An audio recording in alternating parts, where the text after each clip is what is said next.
한 1년 만에 여러분들이 뵙는데요. 이제 자치대 집회 장소를 마련해서 참 대단하고 고마운데 1년 전에 첫날 저녁에 왔던 사람들보다는 조금 같습니다. 네. 오늘 교청 참 고맙습니다. 네. 아주 감사합니다.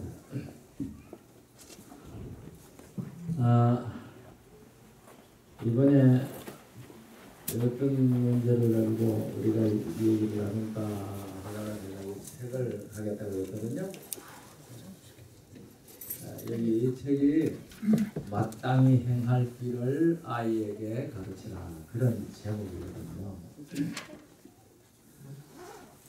그래서 집에 자녀가 없는 사람들은 이 책 안 봐도 된다고 소문이 났더라고요. 왜냐하면 마땅히 행할 길을 아이에게 가르치라고 그랬으니까 아이 없는 사람들은 저 책 뭐 안 봐도 안 되나, 그렇게 이제 오해를 한 것 같아요. 그런데 저는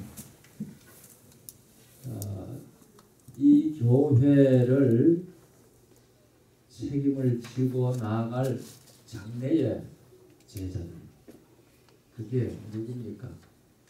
우리 자녀들입니다. 물론 우리들 자신들도 하나님 앞에서 다 어린아이들이지만은, 그러나 장래의 이 교회를 책임지고 나갈 사람들은 우리의 자녀들입니다. 그런데 그 우리의 자녀들에게 어릴 때에 예수님을 만나게 해주고, 어릴 때에 성경 말씀의 진리를 확실히 알 수 있도록, 이해할 수 있도록 기초를 잘 놓아주는 일은 대단히 중요하다고 생각을 합니다. 제가 작년에 한국에 가서 그 학교 교사들한테 몇 학교에서 말씀을 나눌 수 있는 그런 시간이 있었는데요. 그 교사들을 중심으로 말씀을 나누면서 제가 그런 얘기를 했어요. 앞으로 우리 교회는 목회 패턴을 좀 바꿔야 될 것 같다.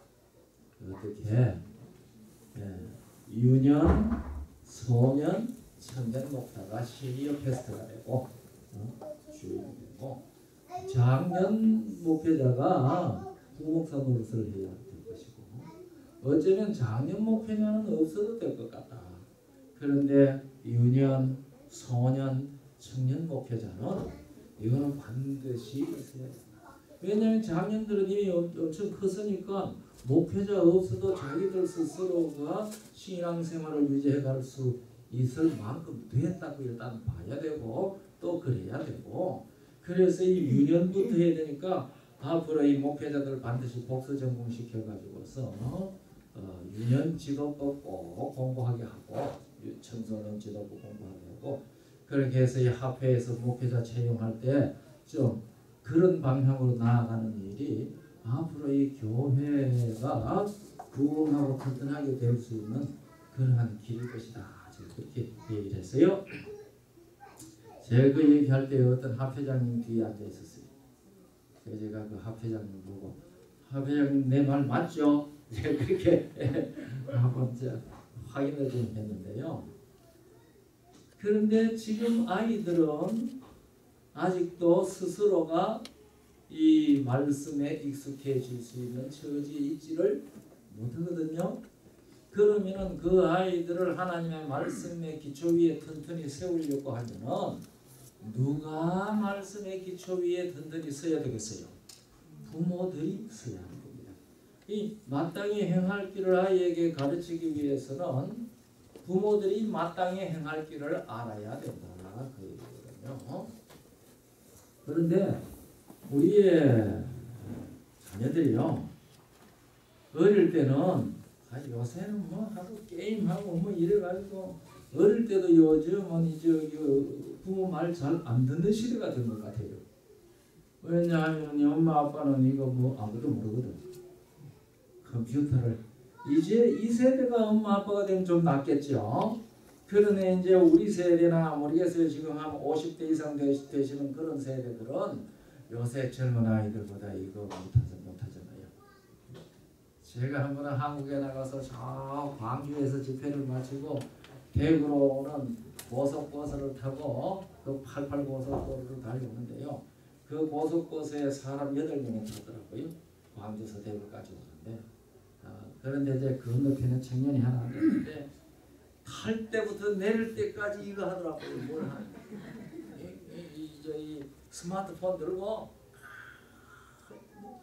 제가 이거 그 엄지손가락 노는 것이 얼마나 현란하게 빨리 노는지 제가 그거 보고 정말로 놀랐습니다.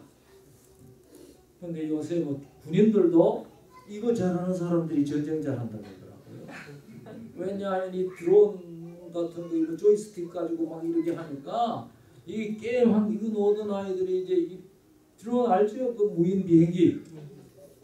무인 비행기는 이거 가지고 조용을 하니까 이거 잘하는 아이들이 이것도 잘한다는 거거든요. 이제 그런 세대가 되는데요. 그래서 요새 아이들이 어른들이 하는 얘기 잘 안 듣는 시대이긴 하지만 그러나 하나님의 말씀을 가르쳐 줄 수 있는 사람들은 그럴수록 부모가 더 가르쳐야 돼요. 우리가 신명기 7장 마지막 절에 보면은요, 내 집에 가정한 것을 드리지 말라고 그랬어요. 신명기 7장 마지막 절에 23절인지 27절인지 저서 정확히 기억 안 나는 마지막 절. 내 집에 가정한 것을 드리지 말라고 그랬는데 그 신명기 7장에서 네 집에 가정한 것을 드리지 말라고 하는 것은 우상입니다. 우상을 집에 드리지 말라고 하는 얘기입니다. 그런데 요새는요, 형상을 만들어 놓은 우상이 아니고 스마트폰을 통해서 컴퓨터를 통해서 텔레비전을 통해서 집안에 우상이 가득히 들어옵니다.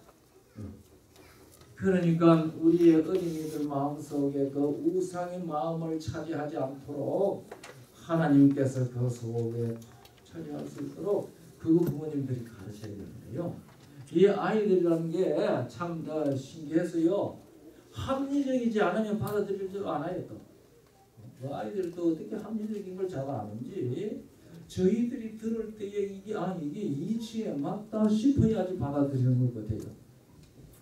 그래서 이제 집에서 예배드리고 또 성경 읽어주고 그런 얘기들 다 할 때 엄마 따라서 아빠 따라서 교회도 가고 가정예배도 참석을 하고 또 교회 가면 뭐 선생님이 하나님께서 이렇게 했다 저렇게 했다 그런 얘기 다 잘 듣죠.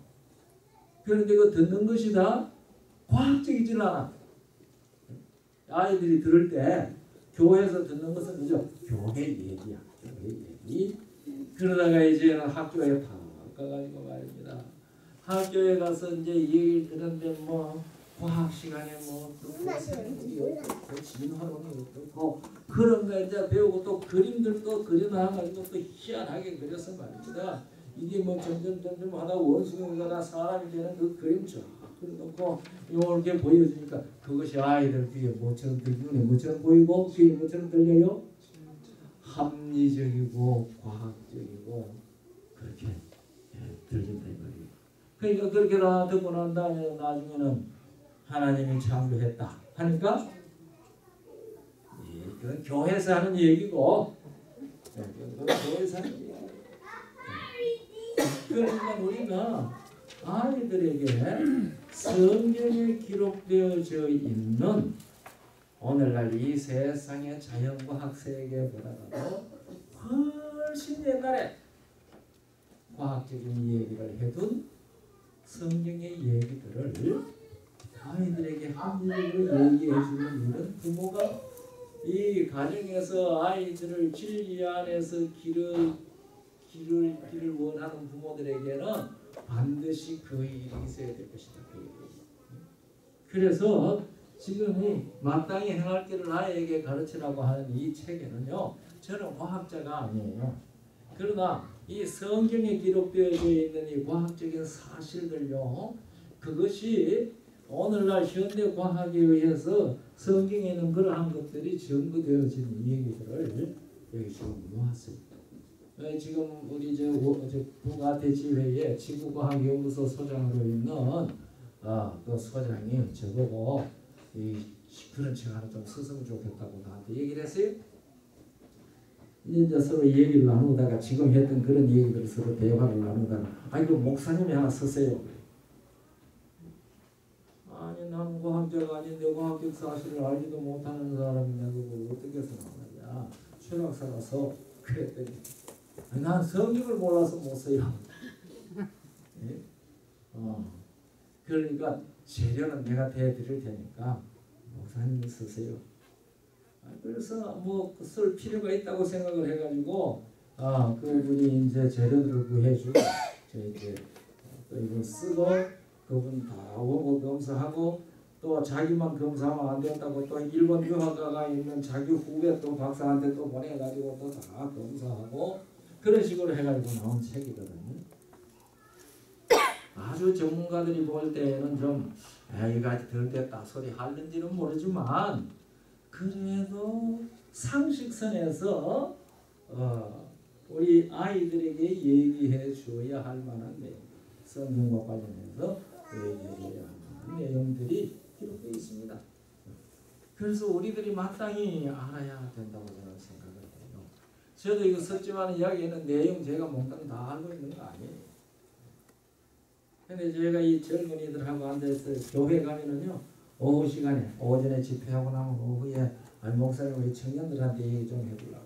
그래서 어떤 교회 갔더니 청년들 오후에 얘기해달라고 그랬습니다. 요새 청년들 교회 오면서도 뭐 다 가지고 와요? 아이패드 뭐 이런 거 다 들고 온단 말이에요. 그래서 인터넷이 있을 것이라고 하는 인터넷에 대한 예언이 성경에 있는데 아니냐? 목사님 그런 것도 성경에 예언되었어요? 예언되어 있지. 이 책이 있어요, 그 여기. 예. 아니 인터넷 얘기가 성경에 예언되어 있다고 하니까 그게 어디 있는데요? 책 읽어보셨어요? 그 책 읽어보니까 그거 어디 있습니까? 예? 시편 19편이잖아요. 10편 19편 2절로부터 4절까지 읽어보면 거기에 그 인터넷 얘기입니다. 이거 들어보세요. 1절부터 읽을게요. 하늘이 하나님의 영광을 선포하고 궁창이 그 손으로 하신 일을 나타내느니라. 날은 날에게 말하고 밤은 밤에게 지식을 전하니 3절 4절에요. 언어가 없고 들리는 소리도 없으나 언어가 없고 들리는 소리도 없으나 그 다음에요.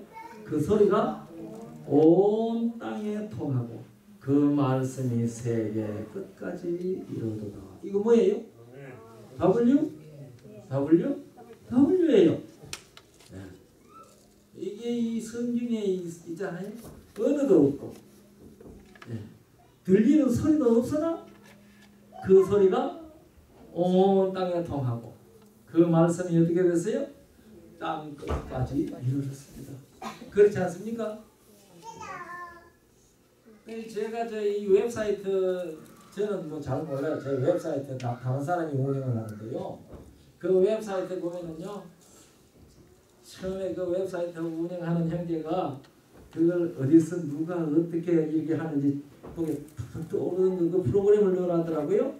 봤더니 아프리카에서도 보고 좀 뭐 유럽에서도 보고 그들 저 남미에서도 보고 온 세상에서 다 보더라고요.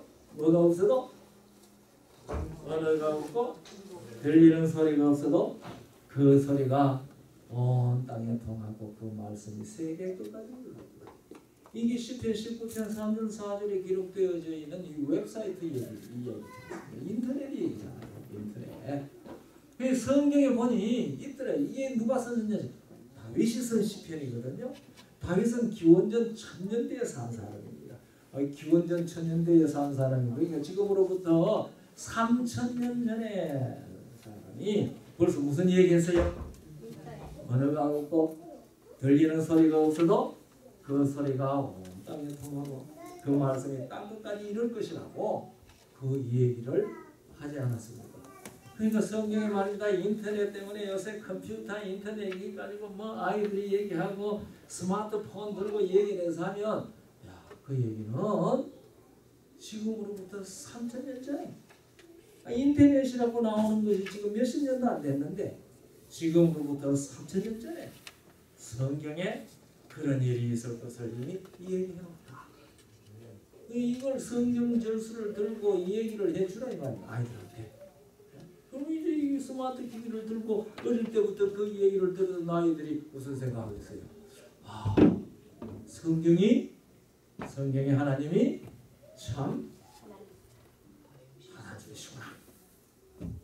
어릴 때부터 그런 인식을 아이들에게 시켰어요. 학교에 가가지고 과학적 사실을 듣고 배울 때에 저 얘기는 이미 성경에 있는 얘기인데 그렇게 성경 우선주의로 아이들이 인식시켜 두는 일은 대단히 중요한 일이란 말입니다. 그래서 마땅히 행할 길을 아이에게 가르치라. 그리하면 늙어서도 그것에서 그 길을 떠나지 아니할 것이라고 했어요. 우리의 아이들이 우리의 장래입니다. 그러면 이 교회가 아이들을 신앙 위에 진리에 위에 튼튼히 세우는 그 일을 제대로 해놓지 않으면 교회의 장래는 비극적이죠. 비극적입니다. 옛날에 D.L. 무디가 한참 전도회를 다닐 때요. 어느 날 전도회를 했어요. 초청을 받고 갔는지 갔는데 이제 전도 집회를 끝나고 돌아왔습니다. 그러니까 그 부인이 있기를 오늘 얼마나 많은 사람들이 모여셨겠다.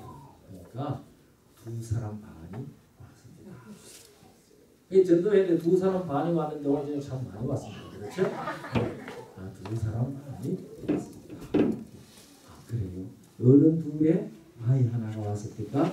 그러니까 그 반대요. 네? 네. 아이 2에 어른 하나가 왔다. 그렇게 대답을 했어요. 그러니까 여기 지금 젊은 장로님이나 저희 모두 3분의 1 사람들이죠. 어쩌면 4분의 1 사람들일지도 몰라요. 왜냐하면 그 세월 그만큼 살아가지고 앞으로 얼마나 더 살겠어요. 그래서 우리 나이는 뭐 특별한 일이 안 생기면 수십 년을 살 거잖아요. 그러니까 우리 나이는 온 사람이고 어른들은 반 사람이에요. 그러니까 2사람 반이 왔다. 그렇게 표현하잖아요. 우리의 자녀들은 다 뭐예요? 온 사람들이에요. 우리들은 다 반 사람들이에요. 이제 더 나이가 먹은 사람은 3분의 1 사람, 4분의 1 사람밖에 안 된지도 모르잖아요. 그러니까 우리는 이 온 사람들을 온걸게 예수 그리스도 안에서 튼튼히 세우도록 그 일을 하는 일은 반 사람들이 할 일입니다. 그래서 교회가 튼튼히 이제 우리가 교회에 유년 사업과 청소년 사업을 위해서 정말 힘쓰고 애쓰고 투자할 겁니다. 근데 이 어른들이 그거 용납 잘 못해요. 참 뭐 저도 그런 정신인지는 모르지만요. 어린이는 뭐 청년들한테 맡기고 목사님은 우리가 독점해야지. 지금 그게 입에 달는지 모르지만은 실제에 있어서 교회의 장래를 튼튼하게 세우는 일은 전혀 아니에요.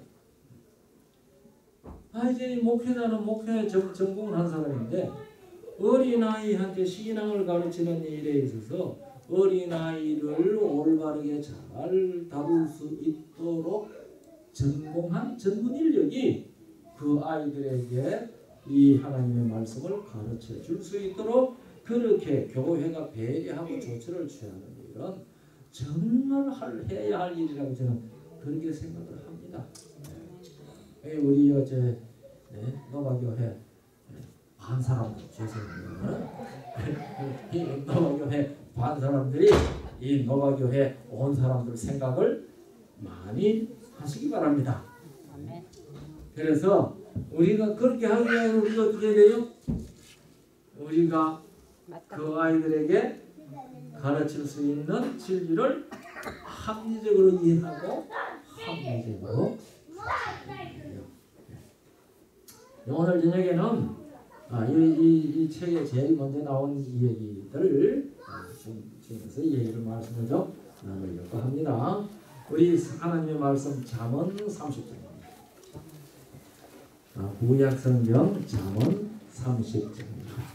잠언 30장을 다 펴셨으면 다 펴시고요. 저하고 같이 목소리를 합해서 하도록 하겠는데요. 잠언 30장 다 준비되셨습니까? 그러면 4절 말씀을 함께 소리를 합해서 봉독하도록 하겠습니다. 준비되셨으면 봉독 시작하시죠. 하늘에 올라갔다가 내려온 자가 누구인지, 바람을 그 장주에 모은 자가 누구인지, 물을 옷에 싼 자가 누구인지, 땅의 모든 끝을 정한 자가 누구인지, 그 이름이 무엇인지, 그 아들의 이름이 무엇인지 너는 아느냐. 그 말은 별로 저게 어려운 말이 아닌데 내용은 그리 쉬운 내용도 아닌 구절입니다. 자, 거기 보니까요. 하늘에 올라갔다가 내려온 자가 누구냐. 바람을 그 손에 장중, 손바닥 장자 가운데 중자입니다. 바람을 그 손바닥에 모은 자가 누군지, 물을 옷에 싼 자가 누군지, 땅의 모든 끝을 정한 자가 누군지. 그게 누굽니까? 누가 그렇게 하셨죠? 네? 여러분 대답은 다 많은데 내가 원하는 대답 좀 해보세요. 누가 그렇게 하셨죠? 예수님. 창조주. 창조주. 그러니까 여기 묻는 게 창조주의 이름이 무엇인지, 창조주의 이름이 무엇인지, 창조 누구인지, 그 이름이 무엇인지, 그 아들의 이름이 무엇인지 너는 아느냐. 이름을 안다고 하는 것은요, 그 사람을 아는 것입니다. 이 이름을 모르면은 실제로 그 사람을 모르는 거예요. 제가 작년에 여기 다녀갔는데요, 지금 여러분들 중에 제가 이름을 기억하는 사람이 몇 사람 없잖아요. 내가 노바교회 갔다 왔는데 노바교회 교인들 중에 어떤 분이 다 누구누구한테 만나가 무난하더라고. 누가 무난한데요? 그래서 근데 이름은 모르겠는데 그 누가 무난하더라고. 그러면 누가 무난했는지 그 사람이 알아요? 모르죠. 노바교회 교인 중에 누가 나한테 무난했는가 보다 이런 정도밖에 모르는 거잖아요. 그러나 노바교회야 아무 개가 이름을 대면서 무난하더라고 하면 그 사람이 이렇게 딱 얘기한다고요. 그러니까 이름을 안다는 것은 곧 그 사람을, 그 이름을 가진 그 본인을 안다는 것과 같습니다. 실제 우리가 이름을 알면서도 그 본인을 개인적으로 모르는 일도 많잖아요. 우리 한국 사람들은 박근혜 대통령 이름 모르는 사람은 없죠? 그래도 박근혜 대통령을 개인적으로 아는 사람들은 별로 우리 중에는 없을 것입니다. 그러나 내가 박근혜 그럼 그 한국 대통령 그렇게 아는 것 같잖아요. 그러니까 이름이라는 것은 실제 그 본인보다가 사람들에게 자기를 소개하는 일이 더 확실한 거예요. 그래서 우리가 창조주의 이름이 무엇인지 압니다. 지금 여기 묻는 겁니다. 그리고 그 창조주의 아들의 이름이 무엇인지 아느냐. 이제 묻는 거거든요. 그래서 우리가 이 창조주의 이름을 안다는 것은 대단히 중요합니다. 모세가 시내 광야 떨기나무 불꽃 가운데서 이제 하나님을 만났잖아요. 그러니까 하나님께서 모세에게 이제 애굽에 이스라엘 백성들을 구하러 가라고 그럽니다. 그러니까 모세가 뭐라고 물었죠? 출애굽기 3장 13절에 모세가 무엇이라고 물었죠? 내가 이스라엘 백성들 가운데 가서 우리 조상의 하나님이 나를 보냈다고 하면 그들이 말하기를 이름이 무엇이냐라고 물을 것인데 내가 무엇이라고 하는가? 그렇지?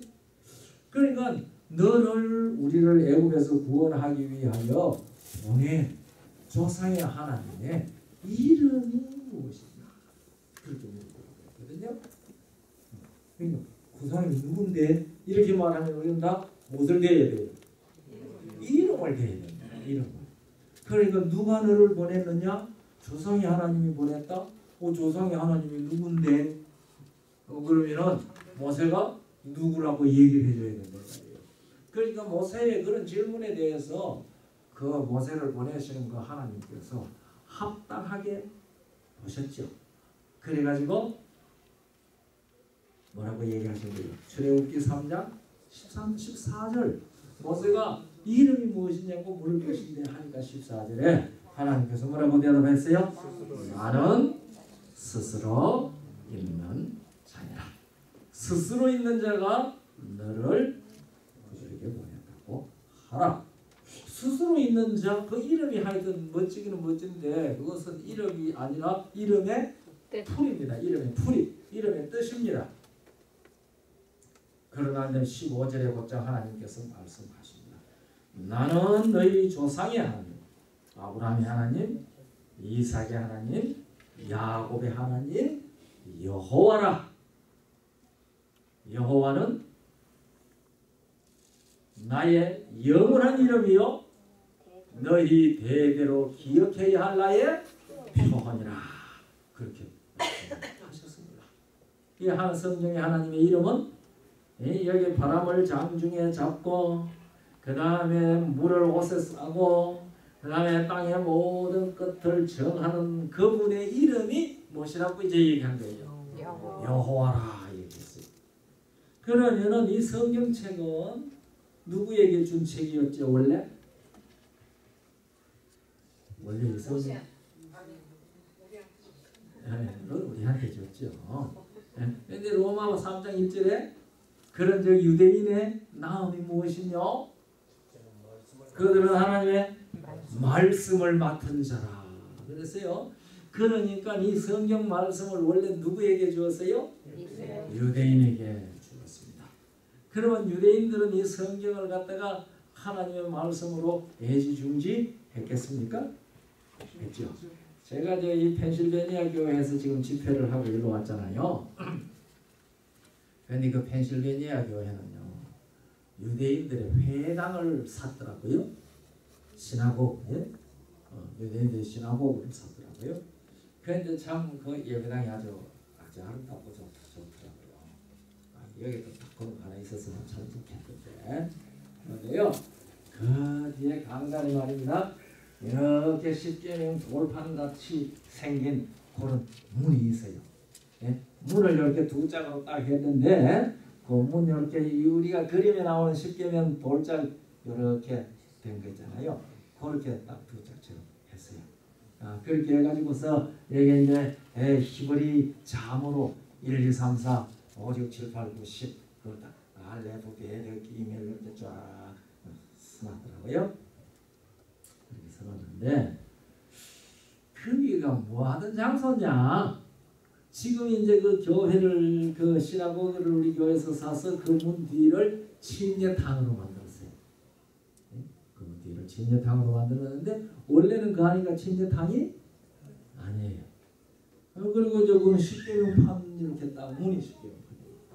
그런데 이 옛날 유대인들의 회당은 뭐 요새 그러시라고 생각합니다. 유대인의 회당은요 뒤에 특별한 장소가 있어요. 특별한 장소가 있고 그 안에 무엇을 반드시 넣으면요 모세오경을 모세오경 2마리를 넣어요. 그래서 안식일마다 그 사람들이 나와가지고 모세오경을 읽습니다. 설교하는 게 아니고 읽어요. 그냥 읽는데 한 안식일에 21절만 읽어요. 한 안식, 매 안식일마다 21절만 읽어요. 21절만 읽는데 이제 두 가지 방법이 있어요. 21절씩만 한 안식일에 21절씩만 읽는 방법을 바라샤라 그래요. 그리고 그렇게 한 안식일에 21절씩 읽으면 모세오경을 3년 만에 한 번 읽어요. 3년 만에. 이 안식일마다 3년 만에 한 번 읽어요. 그런데 그게 너무 지루하다고 생각하는 사람들은 1년에 한 번 읽는 방법을 또 만들었어요. 그러면 이제 3년마다 읽으니까 그 3배를 읽어야 되잖아요. 그게 한 안식일에 21절씩 읽으니까 3배를 읽으면 몇 절 읽어요? 63절 읽어요? 그렇게 이제 읽는 거예요. 한 안식일에 63절 읽는 것은 세다림이라고 해요. 그래서 이제 유대인들의 회당이 모이면은 회당에서 안식일마다 모세오경을 읽는데 세다림 방법으로 읽는 회당도 있고 바라샤 방법으로 읽는 회당도 있어요. 어쨌든 그건 뭐 상관없고, 그런데 그때 모세오경은 반드시 방법 위에 잘 가셔고, 그런데 바라샤나 세다림 시간이 되면은 카산이라고 하는 직원이 그 문을 열고 가가지고 모세오경을 가지고 나와요. 가지고 나와서 이 안식일에 읽을 자리가 어딘지 그것을 펼쳐서 읽을 사람한테 주는 거예요. 그런데 이제 이 바라샤 방법으로 읽는 데는요, 하루 7사람이 읽어요. 7사람이 읽는데 그 한 안식일에 몇 절 읽는다고 그랬어요? 21절 읽는데 7사람이 읽으니까 한 사람 앞에 몇 절 돌아가요?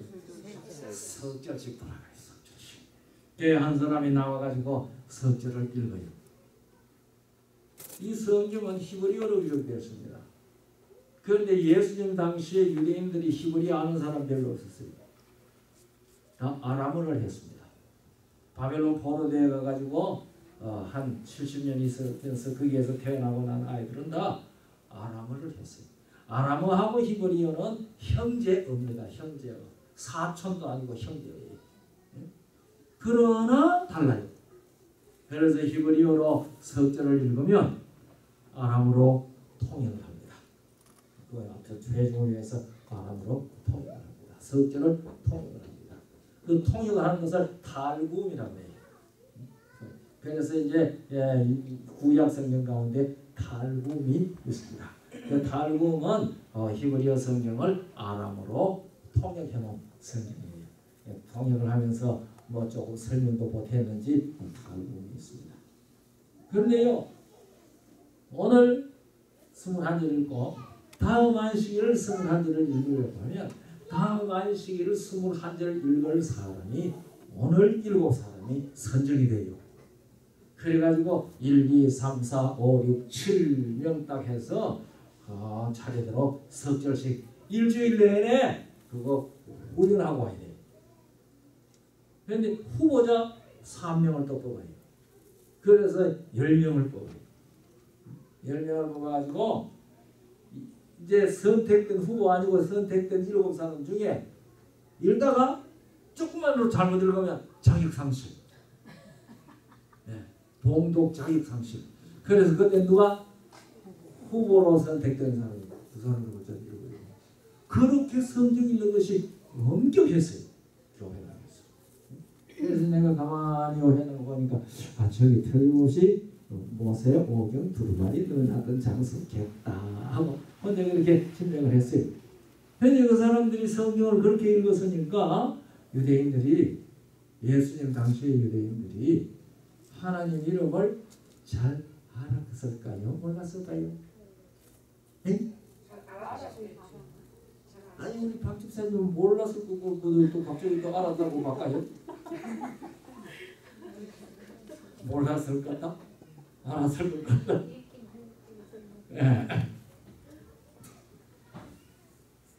제가 요한복음을 읽다가요, 요한복음 17장 26절에 보면 희한한 말이 있어요. 예수님께서 뭐라고 말씀하셨는가 하니까 내가 아버지의 이름을 저들에게 알게 하였고 또 알게 하리니 이는 아버지께서 나를 사랑하신 것을 그래야 하고 아버지께서 나를 사랑하시는 사랑이 있고 또 내가 저들 안에 거하려 하리라. 요한복음 17장 마지막 절이 26절이 그렇게 얘기를 했어요. 제가 그 구절을 읽다가 또 왜 예수님께서 아버지의 이름을 저들에게 알게 하였다고 하셨을까? 내가 아버지의 이름을 저들에게 알게 하였고 또 알게 하리니 그랬다고요? 그러니까 예수님께서 그 사람들이 아버지의 이름을 알면 예수님께서 그들에게 아버지의 이름을 알게 해줘야 할 필요가 없잖아요. 우리 저게 아이들이요 어릴 때는 아버지 이름 잘 모르죠. 그런데 이제 아버지의 이름을 사람들이 물을 때에 아버지의 함자를 얘기해 줘야 될 그런 나이가 됐는데도 모르면 이건 좀 문제입니다. 그렇죠? 요새는 뭐 그런 시절 지냈는지 모르지만 옛날에는 아버지 춘부정 함자를 어떻게 그러냐 하는 말입니다. 우리 아들 녀석한테 그렇게 물으면 김명훈데요 하면 뭐예요? 예? 호화 자식이 후회 자식이 못 배운 놈이다 그 말이잖아요. 예? 그러니까 명자 호자입니다. 그렇게 해야지 그게 이제 제대로 배운 것 아닙니까? 미국은 서양 문화는 안 그래요. 손자가 할아버지 이름 쫙쫙 불러내고 만들어 그러더라고요. 그런데 예수님께서 유대인들에게 예수님의 제자들에게 아버지의 이름을 알게 하였고 또 알게 하리니 그렇게 하시는 이유가 무엇이라고 얘기를 했어요? 아버지께서 나를 사랑하시는 사랑이 저들 안에 있고 또 내가 그 안에 거하리라고 했어요. 그러니까 아버지의 이름을 모르면 아버지 하나님께서 예수 그리스도를 사랑하신 그 사랑이 우리 안에 있기가 힘들고 예수께서 우리 안에 거하기가 힘들다. 그런 의미가 그 속에 내부되어 있잖아요. 6절에도 그랬어요. 6절 요한복음 17장 6절에도 비슷한 말씀이 있어요. 6절과 26절에 그런 말씀이 있거든요. 그러니까 예수님께서 이 세상에 오셔서 아버지의 이름을 그들에게 알게 하셨다고 했으니 예수님께서 그 이름을 알게 해주기 전에 그 사람들 이름을 아버지 이름을 창조주의 이름을 몰랐단 말이냐? 어떻게 이 사람들한테 예수님께서 아버지의 이름을 가르쳐 준다고 하셨을까? 그렇게 가만히 생각을 하다 보니까 몰랐어요. 몰랐다는 사실을 제가 문득 깨달았어요. 어떻게 몰랐다고 생각을 했겠느냐? 그 참 재미있어요. 왜냐하면은 히브리 글자는 뭐가 없다고 그랬죠? 모음이 없어요. 모음. 히브리 글자는 모음이 없기 때문에 자음만 적어요. 자음만 적어놔 놓으면은 그거 보고 바로 어떻게 해요? 그래? 바로 어떻게 해요? 우리 장로님 말입니다. 장로님이 저기 자음만 적어보세요. 기역, 미역, 희역, 미연, 지연, 이연만 쭉 적어놨어요. 기역, 미연, 희역, 미연, 지연, 이연. 그럼 뭐예요? 뭐 어떻게 해요? 자모로는 읽을 수 있죠. 자모로는 자모. 기역, 미역, 희역, 니연, 그 다음에 지역, 이연. 자모로는 읽을 수 있지만 그건 무슨 말이에요? 모르죠. 제가 이걸 안다며요. 왜 메네 데겔 우바르신을 선하는 그 바벨론 박사들이 못 읽은 이유를 알았어요. 메네 데겔 우바르신이라고 해서 뭐가 없어요? 모음이 없어요. 모음이 없으니까 그거 쳐다보고 자모로는 읽을 수 있죠. 자모로는. 그러나 그걸 붙여서 단어로 읽을 수 없죠. 그래서 아무도 이런 사람도 없고 아무도 뜻을 해석할 수 있는 사람도 없었던 거예요. 하나님께서 다니엘에게 그 읽는 법을 가르쳐 주었어야 했던 거예요. 다니엘이. 그래서 이 히브리어가 모험이 없다는 사실을 알면은 다니엘 5장이죠. 다니엘 5장에 나오는 그 다니엘이 읽었던 메네 데겔 우파르신을 못 읽은 이유를 우리가 분명히 알게 돼요. 그런데 하나님의 이름은 네 글자입니다. 작년에도 얘기해 드린 것 같은데요. 히브리 글자로 하나님의 이름은 네 글자입니다. 요드, 거기 10번째 글자예요. 요드, 해, 와우, 해, 네 글자예요. 이게 이제 자모예요. 자모. 자모 우리나라 말로 하면 기역, 미역, 디귿 뭐 이런 식이란 말이에요. 요드, 해, 와우, 해는 읽을 수 있죠. 그러나 이게 뭐가 없으니까? 모음이 없으니까 어떻게 발음하는지 모르는데, 그러면 히브리 글자는 어떻게 읽었을까? 그것은 어른들이 가르쳐줘야 할 거예요. 우리 목사님이요, 꾀꼬리를 여러 마리 잡아다 길렀다고 그랬어요. 꾀꼬리를 들어가요. 꾀꼬리. 그런데 여러분 노래 잘하면 뭐같이 노래한다고? 꾀꼬리같이 노래하는 거예요. 꾀꼬리. 그런데 이 꾀꼬리는요, 그걸 이제 잡아다 길러가지고 큰 꾀꼬리가 되었을 때 노래 잘합니까? 노래 못해요. 꾀꼬리를 사람이 잡아다가 집에서 길러놓으면 꾀꼬리가 노래를 못해요. 꾀꾀 그래요. 꾀꾀. 그 소리 하나도 아름답잖아요. 근데 이 조류학자들한테 들어보니까요, 꾀꼬리는 엄마 꾀꼬리가 새끼 꾀꼬리한테 노래를 가르쳐 줘야지 꾀꼬리가 노래를 배웠어요. 그러니까 엄마 꾀꼬리한테 노래하는 법을 배우지 못하면 꾀꼬리는 꾀꼬리는 노래 못해요. 저도 제 이웃집에 장로님이 꾀꼬리를 키웠는데 난 그 노래 소리 들으려고 싶어 갔더니요, 전혀 노래 못해요. 그래서 제가 꾀꼬리 노래 못하니까 그래서 엄마한테 배워야 노래하는 줄 그때 알았어요. 그런데 히브리 글자도 대대로 내려오면서 읽는 법을 가르쳐 주어서 읽는 거예요.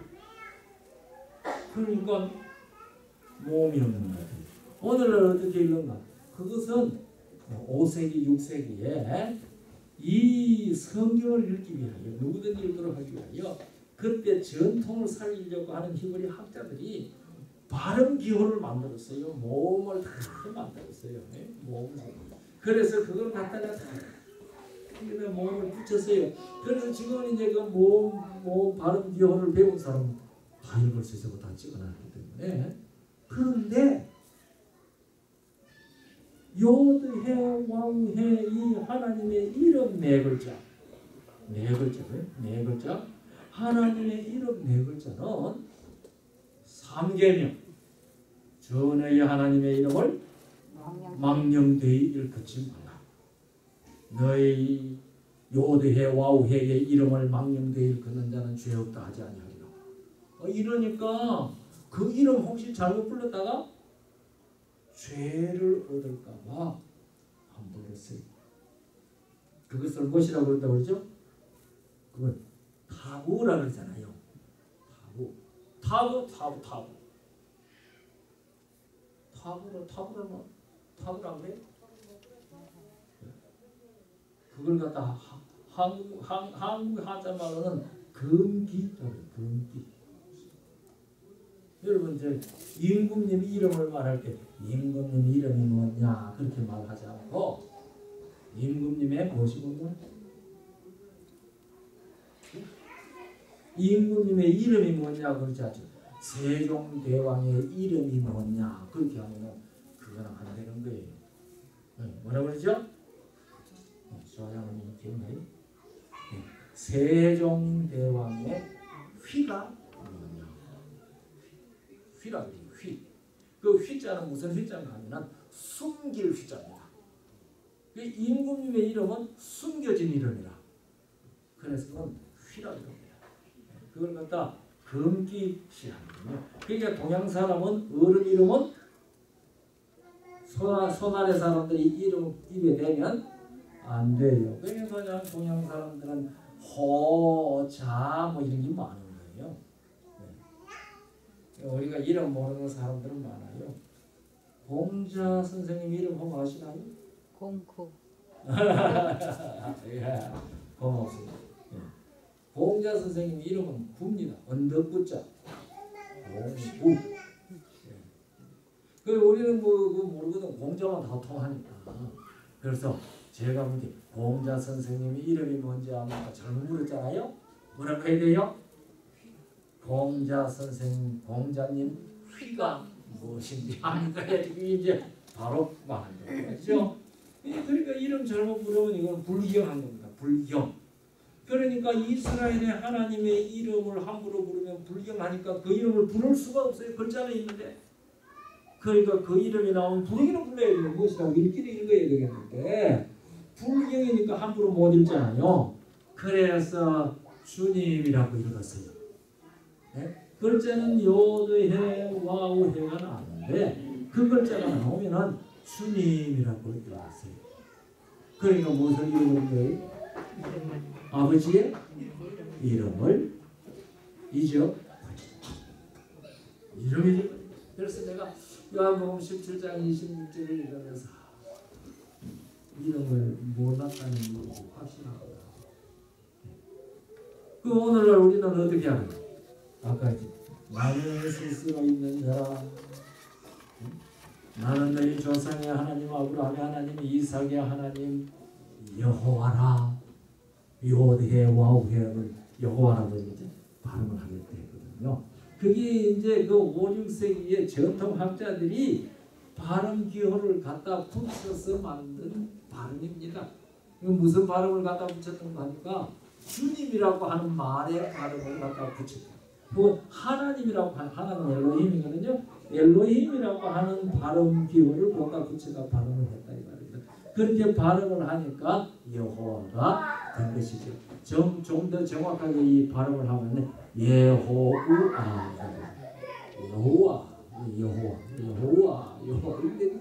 그래서 오늘날 우리는 여호와라고 하는 이름을 알게 됐는데요. 예수님 당시에는 그 사람들이 여호와의 이름을 몰랐어요. 그런데 성경은 뭐라고 했어요? 너는 이 바람을 장중에 잡은 자, 물을 옷에 싼 자, 땅의 모든 것을 정한 자는 누군지 그 이름이 무엇인지 아느냐? 몰랐어. 왜냐하면 그 사람들은 다 그 이름이 무엇이라고 생각했어요? 주님이라고 생각했어요. 주님. 주님이라고 너희 주님 이름 뭐냐 하면 우리 주님이 주님이지 뭐라. 그렇게 되는 거잖아요. 자네 충부장 이름이 뭐냐? 아버지인데요? 글쎄 자네 붙인 아버지 이름 함자가 뭐냐고 하요. 아버지가 아버지지 뭐가 있어요? 하고 똑같은 거예요. 그러면은 하나님 성경의 하나님의 이름을 제대로 모르면은 그 하나님의 존재와 속성과 특성도 모르는 거예요. 그래서 이 성경의 하나님의 이름을 예수님께서 그들에게 알게 하셨습니다. 그런데요, 저는 가만히 생각할 때에 사단이 사람들로 하여금 하나님의 이름을 알지 못하도록 숨기는 일에 공작을 했다고 생각해요.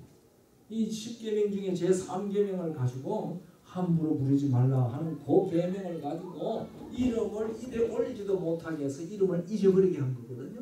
그런데 이 히브리어 성경을 헬라어로 번역할 때에 그걸 70인역이라고 해요. 70인이 제일 먼저 이제 기원전 한 300년 전에 이제 70인으로 번역을 했는데요. 그걸 이제 그 번역을 하면서요. 그거 요드해 와우해 발음을 해온 일이 없으니까 그걸 무엇이라고 헬라말로 무엇이라고 번역을 해놨더니 주님이라고 번역을 했어요. 그래서 이 70인역에는요. 여호와라고 하는 말이 다 주님으로 번역됐습니다. 헬라말로 주님이라는 말은 후리오스거든요. 그러니까 여호와라는 말은 전부 다 후리오스로 번역됐습니다.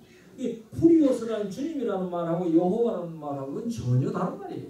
그 주님은 주님이에요. 70인역이 그렇게 하는 일을 통해 가지고 그 다음에 성경을 번역하는 모든 번역들이 다 주님이라고 번역했어요. 그 영어 성경도 거의 대부분이 다 무엇이라고 번역했어요?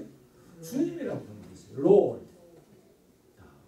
그런데 그 Lord하고 여호와하고는 전혀 다른 얘기예요. 그러니까 이름을 아느냐? 모세가 이름이 무엇이냐고 물을 들게 내가 무엇이라고 말할까요?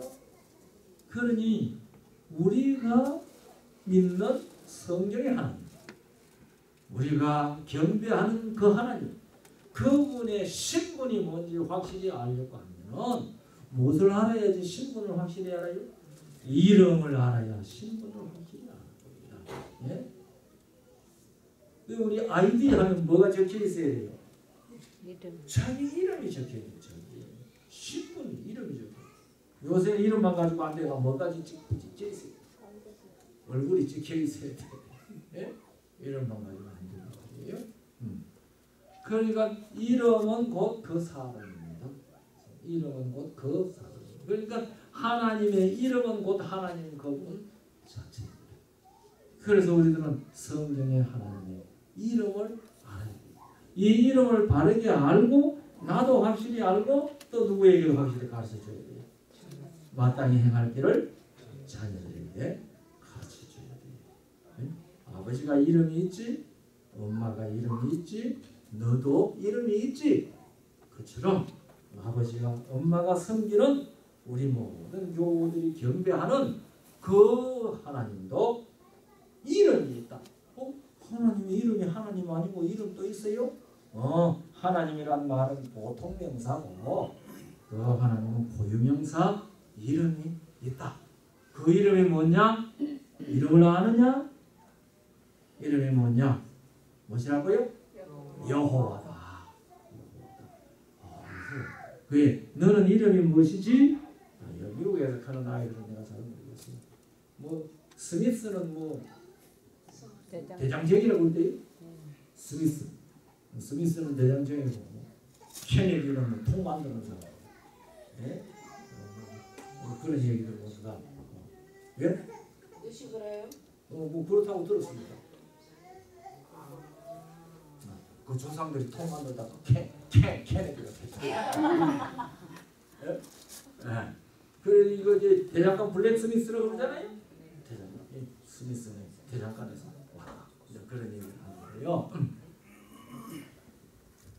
그 아이들한테 우리 이름을 가르치잖아요. 저는 이름이 저 밝은 영자 넓을 호자거든요. 그런데 제 이름이 종호가 될 뻔했다고 그래요. 그 이제 아들을 낳아놓고 아버지 어머니가 이름은 무엇이라고 지을까? 그래가지고 아버지가 종호하지 그랬대요. 그러니까 어머니가 명호하지 그랬는데 어머니가 이겼대요. 그래서 제가 이제 명호가 됐는데요. 그럼 밝은 영자 넓은 네 이름이 무슨 뜻이냐? 넓게 밝다. 그런 뜻이 이름이 되는 거잖아요. 우리 다 아이들한테 이름 지을 때 무엇을 많이 생각을 해요? 뜻을 그 이름의 뜻을 많이 생각을 하는 거예요. 이름이 뭐냐? 아이들한테 이름 지어주고 뜻을 얘기해 주세요. 너 이름은 이렇고 이런 뜻이다. 그래가지고 말입니다. 어떤 사람은요 아들 사형리가 나는데 끝자를 갖다 제일 맞이한테는 끝자가 영, 둘째는 끝자가 웅, 셋째는 끝자가 호, 넷째는 끝자가 헐. 그래서 아들 넷째 모이면 영웅호걸이 다 모이는 거예요. 그렇게 이제 이름 짓듯이 그래가지고 이름의 뜻들을 아이들한테 가르쳐 주죠. 아버지도 이런데 아버지의 이름은 뜻은 이런 것이 있다. 아버지가 섬기는 성경의 하나님은 이름이 여호와시다. 그러니 그 여호와는 뜻이 스스로 있다. 스스로 계신다는 뜻이다. 이 아이들한테 가르쳐 줘야 되잖아요. 우리 교인들 중에 하나님의 이름 뭔지 모르는 사람 아직도 있을 거잖아요. 왜 하나님이면 됐지. 뭐 하나님의 이름을 꼭 알아야 되나? 하나님이면 됐지. 그렇게 생각하는 분들이 우리 재림교인들 중에 꽤 있지 않을까 생각해요. 이 이름을 철저하게 가르치는 교파가 무슨 교파예요? 여호와의 증인들이에요. 그 사람들은 그들이 섬기는 하나님의 이름이 여호와라는 것을 엄청 가르친다고요. 우리 개역 한글판 성경에 여호와라는 이름이 몇 번 나온다고 그랬어요? 제가 작년에 얘기했는데 6,500번 개혁 한글판. 이 개혁 한글판에 6,500번 이상 나오는데요. 이 원희원이 성경에는 그보다 적게 나올 것이라고 생각을 해요. 왜냐하면은 여기 우리 개혁 한글판에는요 대명사 그가 하는 때도 어떨 때는 여호와라고 이제 본명사를 밝혀놓은 데가 꽤 있거든요. 우리가 이제 성경에 죄라는 말이 제일 먼저 나오는 성경 구절이 창세기 4장 7절이 창세기 4장 7절에 네가 정확하게 보면 죄가 문에 엎드리나니 죄의 소원은 네게 있으나 너는 죄를 다스리지. 죄라는 말이 3번 연거푸 나오잖아요. 그러니까 우리 성경에는 죄라는 말이 창세기 4장 7절에 죄라는 말이 3번 연거푸 나와요. 히브리어는 죄라는 말이 한 번밖에 안 나와요. 히브리어에는. 왜냐하면 죄라는 말이 딱 한 번 나오고 그 다음에는 전부 다 대명사 쓰세요. 그것이 이렇게 나왔어요. 그런데 우리는 번역하는 사람이 다 그것이를 다 죄가라고 다 번역을 했어요.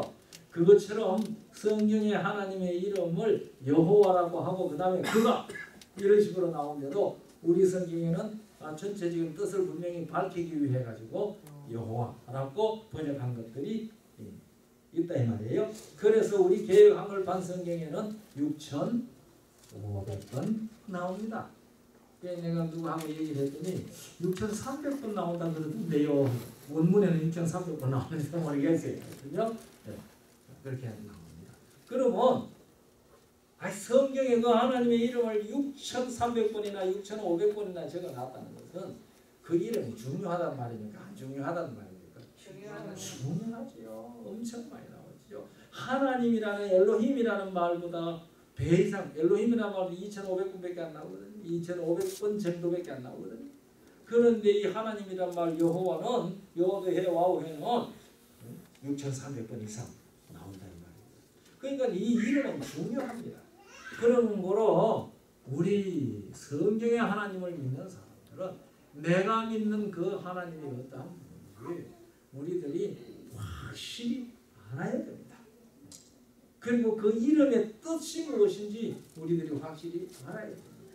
그 이름의 뜻은 스스로 있는 자다. 스스로 있다는 말이 무슨 뜻이라고 그랬죠? 네? 아니 우리들은 다 어떻게 있는 자들이에요? 우리 중에 스스로 있는 분 있어요? 존재의 근원이 우리는 다 누구 때문에 있어요? 부모님 때문에 있잖아요. 부모님 때문에. 그럼 나는 내가 있고 싶어서 있을 사람 아무도 없죠. 예. 그런데 부모님이 나를 있게 했기 때문에 있습니다. 그러면 그 말은 다른 말로 바꾸면 부모님이 안 계시면 나는 없다는 얘기죠. 그런데 여호와라 이름하신 그 하나님은 누구가 그분을 있게 한 것이 아니고 그분이 스스로 있었다. 다시 말하면 자기 존재의 원인이 자기 존재의 근원이 누구에게 있단 말이에요? 자기 자신에게 그것이 스스로 있었다는 말의 뜻입니다. 우리 박 교사님 그럼 어떻게 그래 스스로 있을 수 있나요? 하고 뭐라고 대답하라고 그랬죠? 그러니까 진짜가 제가 아주 확실히 기억해서 저는 예? 어떻게 그 스스로 있을 수 있나요? 뭐라고 대답해요? 그러니까 하나님이지. 그러니까 하나님이지. 왜냐하면 스스로 존재할 수 없는 자는 하나님일 수 없어요. 그를 존재하게 한 자가 하나님이 되죠. 그렇기 때문에 그가 참으로 경배받을 하나님이라고 하면 어떻게 존재해야 경배받을 하나님이에요? 스스로 정말 스스로 계시는 분이라야 경배받을 수 있는 하나님이십니다. 그러니까 스스로 계시지 아니했으며 그를 존재하게 한 그가 더 상위에 있는 자리에 더 높은 자리에 있는 거잖아요. 그래서 정말 우리가 경배할 그 하나님은 그 이름이 여호와셔야 해요. 그래서 그분은 스스로 계시기 때문에 여호와라는 이름을 가지실 수 있는 분이시라는 말입니다. 그래서 하나님의 이름의 뜻이 뭐냐? 여호와다. 그게 무슨 뜻이냐? 그분은 스스로 계시는 분이다. 그래서 그분은 누구시다? 우리가 경배해야 할 하나님이시다. 우리가 경배해야 할 하나님이시다. 그러니까 우리가 경배하는 하나님은 오직 어떤 이름을 가지신 분만 경배할 수 있는 거예요. 여호와라는 이름을 가지신 그 하나님만 경배할 수가 있다 이 말입니다. 왜냐하면 그분이 자기 존재의 근원이고 모든 것의 근원입니다. 그런데요, 신학자들은요 그렇게 말합니다. 성경의 하나님은 자기의 존재를 증명하려고 하지 아니한다. 선포한다. 그렇게 얘기합니다. 조직신학도 그렇게 얘기합니다. 왜냐하면 계시기 때문에 그냥 선포하지 나는 이렇게 있다고 증명하려고 하지 않는다. 그런데요, 저는 조직신학이 그렇게 말하고 뭐 신학교에서 그런 식으로 가르치니까 그런 줄 알았거든요. 그런데 성경 보니까요 아니더라고요. 그러니까 우리는 뭐 가지고 성경 보면 안 돼요? 신학적 시각을 가지고 성경 읽으면 안 돼요.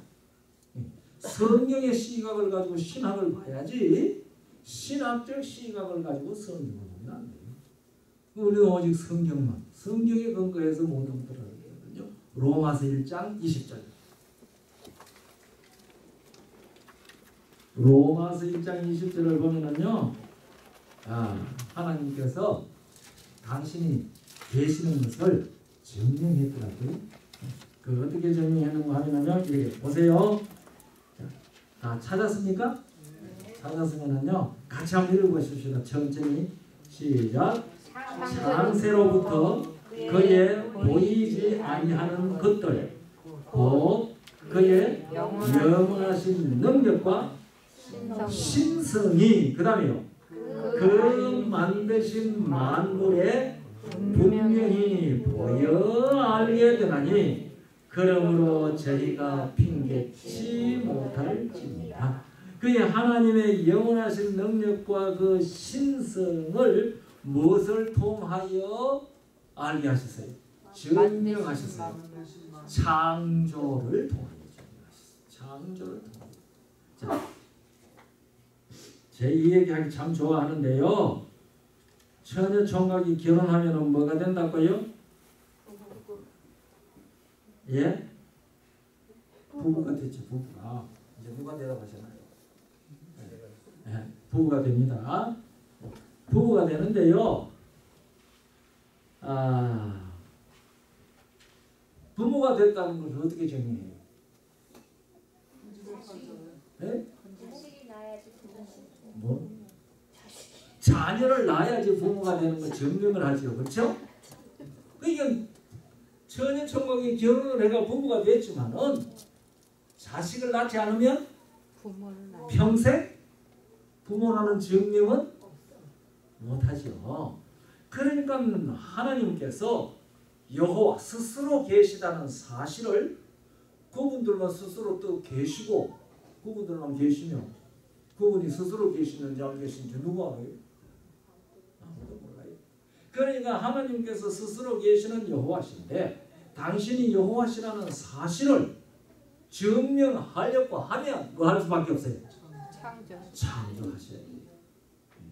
그래서 여러분과 저는 다 누가 계시다는 창조주가 계시다는 증명서들입니다. 가까이는 우리는 다 누가 계시다는 증명서들이에요. 부모가 계시다는 증명서들이에요. 그렇잖아요. 그래서 저는 부모가 없어요. 제가 그렇게 말하면 두 가지 뜻을 생각할 수 있죠. 하나는 부모님 다 돌아가시고 안 계신다는 것을 부모가 없어요. 돌아가시고 안 계시는 것이죠. 또 하나는 고아라서 부모가 누군지 모른다는 그런 의미가 있죠. 그러나 그 부모가 누군지 모른다거나 부모가 돌아가셨다고 하는 그것이 그 사람에게 진짜로 부모라는 것이 없었다는 뜻은 아니죠. 그러니까 그 사람이 자기 부모가 누군지 모르고 자기 부모님이 다 돌아가셨다 할지라도 자기의 존재는 누가 계시다는 아무도 부인할 수 없는 증명입니까? 부모님이 계시다는 아무도 부인할 수 없는 증명입니다. 똑같이 우주와 그 가운데 만물은 누가 계시다는 하나님의 여호와라 이름하시는 하나님 스스로 계시는 하나님이 계시다는 증명입니다.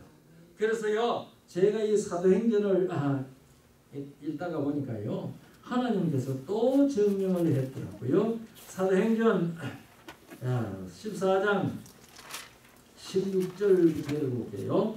하나님이 지나간 세대에는 모든 족속으로 자기의 길들을 다니게 묵인하셨으나 17절 그러나 자기를 증거하지 아니하신 것이 아니니 곧 너희에게 하늘로서 비를 내리시며 결실기를 주시는 선한 일을 하사 음식과 기쁨으로 너희 마음에 만족해 하셨느니라. 이 일을 통해서 하나님 뭐 하셨단 말이에요? 당신이 계시다는 사실을 증거하셨다는 겁니다. 그러니까 하나님께서는 창조로 당신이 스스로 계시다는 사실을 증명하셨고 그 다음에 섭리를 통해서 당신이 살아계시고 일하신다는 사실을 뭐 하신 거예요? 증거하신 거예요.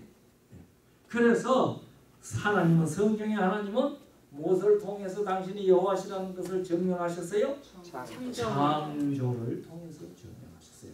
창조를 통해서 증명하셨으니까 오늘 바람을 장중에 잡으시는 분과 그 물을 옷에 산 분과 땅의 사방 끝을 정한 분이 누구신지 너는 그 이름을 아느냐? 그 말이 누구의 이름을 아느냐는 말이라고 그랬죠? 창조주의 이름을 아느냐? 그 아들의 이름이 무엇인지 아느냐? 우리들은 다 알아요. 그 아들의 이름이 무엇인지 알아요. 우리는 지금 그 아들을 예수 그리스도라고 알고 있어요. 그런데 아버지 이름을 모르면 누구도 몰라요? 아들도 몰라요. 아들을 알면 누구도 알아요? 아버지도 알아요. 그래서 요한일서 2장 23절에 아들이 있는 자에게는 아버지도 있으되 계시되 아들이 없는 자에게는 아버지도 없느니라. 그러니까 예수께서 이 세상에 하나님의 아들로 오셔서 그분을 하나님의 아들로 받아들이는 모든 사람은 누구를 아는 사람이 됐다는 거예요. 아버지를 아는 사람이 됐어요. 그런데 그 아들이 오셔서 아버지의 무엇을 가르쳐 주셨어요? 이름을 그 아버지는 천지와 그가 우주와 그건데 만물을 지으신 이를 통하여 당신을 우리에게 분명히 보여 알게 하신 증명하신 하나님이십니다. 그 하나님이 우주와 그 가운데 만물을 만드셨으니 뭘 하셨겠어요? 제가 질문이 느닷없이 나오니까 대답 못하죠. 창조하셨으니 뭘 하셨어요? 우주 만물의 법칙, 운행 법칙, 소위 오늘날 말하는 자연 법칙을 만드신 거예요. 그런데 자연 법칙을 만드신 분이 자연 법칙에 대한 이야기를 잘 할 수 있겠습니까? 그러니까 성경에 자연 법칙에 대한 이야기가 자연에 대한 이야기가 오늘날 자연과학자들이 말하는 자연에 대한 이야기를 필요한 만큼 우리에게 하셨을까요? 안 하셨을까요? 하셨죠. 그리고 성경의 기록자들이 과학자들이에요? 아니에요. 그리고 그 사람들은 다 누구의 계시를 듣고? 창조주 여호와 하나님께서 성령을 통해서 주시는 계시를 듣고 기록했을 뿐이에요. 다윗이 말입니다. 언어도 없고 들리는 소리도 없으나 그 소리가 온 땅에 통하고 그 말씀이 땅 끝까지 이르렀다 하는 거 그게 오늘날 전자가 어떻게 움직이고 그거 알고 기록했겠어요? 아니 하나님께서 그렇게 계시를 주시고 영감을 주시니까 그렇게 기록을 했죠. 그런데 그게 이제 20세기에 와가지고 WWW 하니까 그것이 무엇으로 증명된 거예요? 소리도 없고 언어도 없고 들리는 소리가 없어도 그 소리가 온 땅에 통하고 그 말씀이 땅 끝까지 이르는다는 것이 오늘은 무엇으로 증명된 거예요? 과학적 인터넷으로 증명된 거예요. 그러니까 오늘날 이 과학적 사실들이라는 것은 결국은 뭐 하는 일을 하고 있는 거예요? 성경의 창조주께서 창조해 놓으신 법칙들을 찾아가지고 이제 이 과학적인 것을 해서 우리들에게 하나님이 창조하실 때 이렇게 하셨다 하고 그 법칙을 찾아내는 거예요. 이 사람은 과학자들이 법칙을 만드는 사람이 아니잖아요. 그 법칙을 찾아내서 있는 거예요. 그러니까 이 가운데는 성경 가운데는 오늘날 자연과학의 자연과학적 법칙들을 찾아낸 것들이 많이 기록되어 있습니다. 그러니까 이런 것들을 우리가 다 알아서 우리의 자녀들에게 에이요 하나님이 창조하셨어 그렇게만 얘기하는 것보다가 이런 과학적 사실들을 아이들한테 차근차근 설명해주고 아이들한테 설명해주고 그럼 누가 잘 알아야 자기가 거기에 대해서 그만큼 확실히 알고 그러면 내가 믿는 하나님에 대해서 더 이해하고 더 가까이 가고 더 경배할 수 있는 그러한 일이 생길 수 있지 않겠습니까? 네. 이번에 한 일주일 동안에요.